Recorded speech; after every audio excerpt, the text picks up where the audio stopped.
Okay, you can see on this slide here, to plan a trip, you must know your destination. Well, this applies to advising, right? You can think of your ultimate career as your destination. Well, how are you going to get there? If you don't know what your career choice or major is, then you certainly can't plan how to get there. So we're going to talk a little bit about the advising process. You can see this wheel here, the wheel of success, if you will. There's many facets to it. And I've got little check marks around a lot of the topics that we've already talked about. What we're going to talk about today is connecting with resources. Okay. And interdependence is a word that you've probably read or heard. And it's just really the definition is just mutual reliance or mutual dependence between two or more people or groups. Okay, and so it's very important to understand that your success is not just entirely on you, that there are people and organizations in place to help you be successful. So we're going to talk about how to plug into those. In the previous class, we talked about a little bit about career planning, and this circle really kind of starts at the top. Know your values, right? We talked about an honest self-evaluation. Know your values, learn about yourself, and then identify your skills. Right? Am I strong mathematically? Am I a people person? Whatever those skills are, and then you research your career options that marry up with your skills and your interests, and then you then link a major to that career. Okay, and this can go around and around. You can certainly change, hopefully not too frequently. You want to try as best you can and on the right career and right major as early as possible.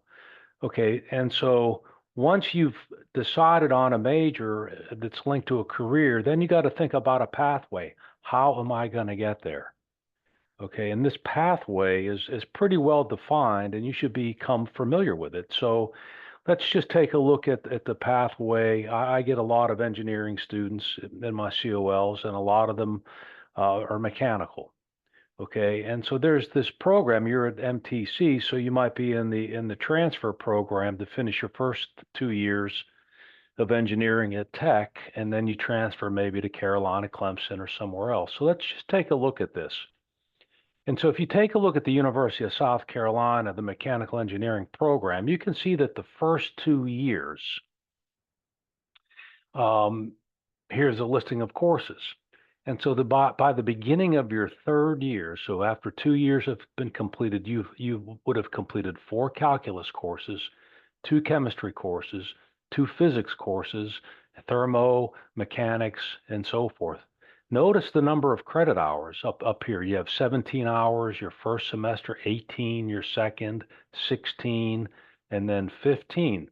And so that's what a full-time engineering student at Carolina, if they want to graduate in 4 years or 4.5 years maybe, that's the kind of load they have to take. So the big question is, where are you on this pathway if you're going to transfer to a 4 year school?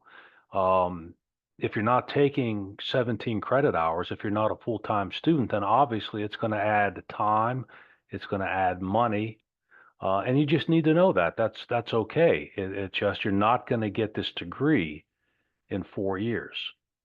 Okay.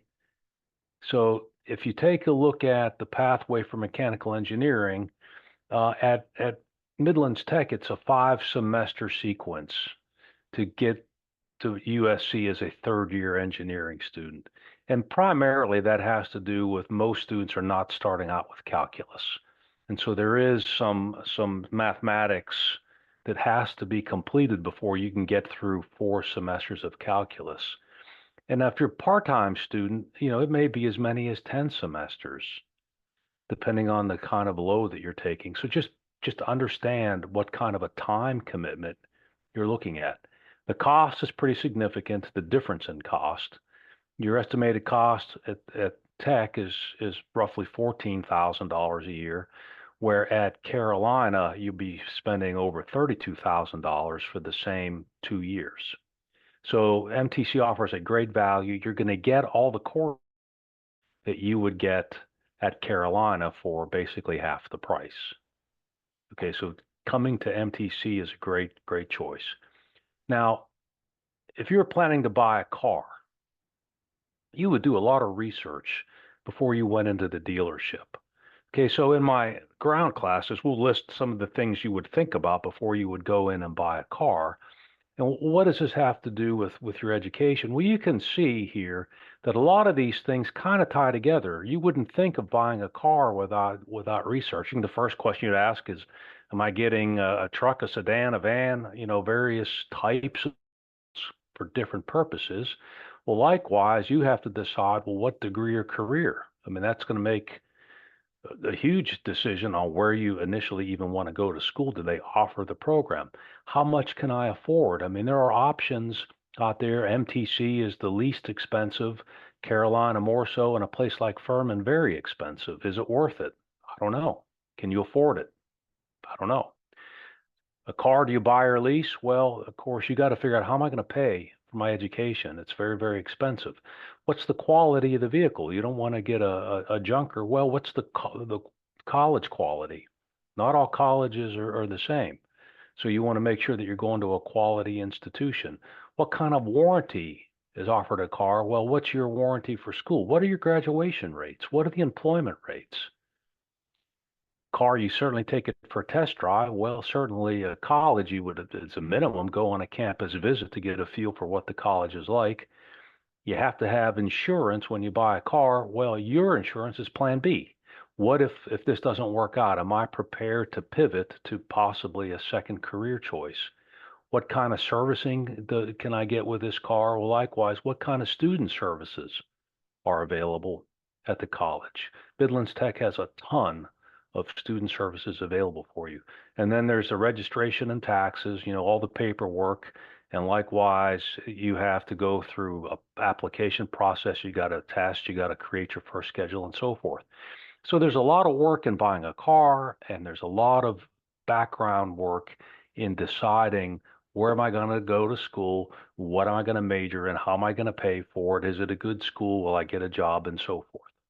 And so this is where advising comes in. Okay, advising is offering suggestions about a best course of action to someone, and a mentor is a little bit different. There's somebody that's experienced, that can be honest with you about various questions you may have. And so you want to have both advisors and mentors. Okay, your instructors could be mentors, trusted relatives, friends, but make sure that you feel comfortable knowing your advisor and being able to talk to them about your career options.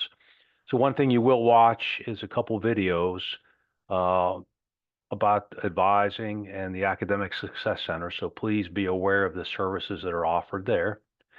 And my advice is, get advised early. Don't wait to the last minute, especially if you're going to go on campus. Classes fill up, and you may not get the classes you want at the times you want. A lot of online classes fill up very quickly. So don't delay getting advised and getting enrolled in your classes. What you should start to understand course is, at this point, you should have a feel for what month and year you expect to graduate based on mapping out your courses, right? Are you full-time? Are you part-time? Where are you starting in the sequence? You should start to have a pretty good feel of roughly when you expect to walk across a stage and get a diploma. How much is it going to cost you? Okay, you should get an idea of what you're into this, and how am I going to pay for it? And if I'm on student loans, what are my repayment terms? We're going to talk about that in another module. What are the transfer requirements to get accepted into a major if you're going to transfer? Just because you want to be an engineer doesn't mean you'll get to be an engineer, okay, based on your grades and what you've accomplished. So you should understand what that's going to be. You should also, if at all possible, speak to someone at length in your career field. We talked about this earlier. How can you know what you are buying unless you talk to people in that career? How committed are you? 50-50? Are you all in? you're kind of leaning maybe in another direction, you need to start to settle some of these questions. Anything big going to happen? Any life-changing events during your education that's going to alter the trajectory of your graduation? Do you plan on getting married? Or do you have children, or do you plan on having children? Will you move? All these life events can change your graduation date pretty significantly. And then, are there any skills you may need to acquire to be competitive? Do you need to learn a foreign language? Do you need certain programming skills? Some kind of software system that you need to be familiar with? Okay, so a lot to think about. But that's the purpose of this course. That's why you do the career project, and understand that what interdependence is. It's not what you know, it's who you know. There's a lot of people here to help you. So tap in and use these resources. Okay? Have a great week. Look forward to hearing what you all have to say.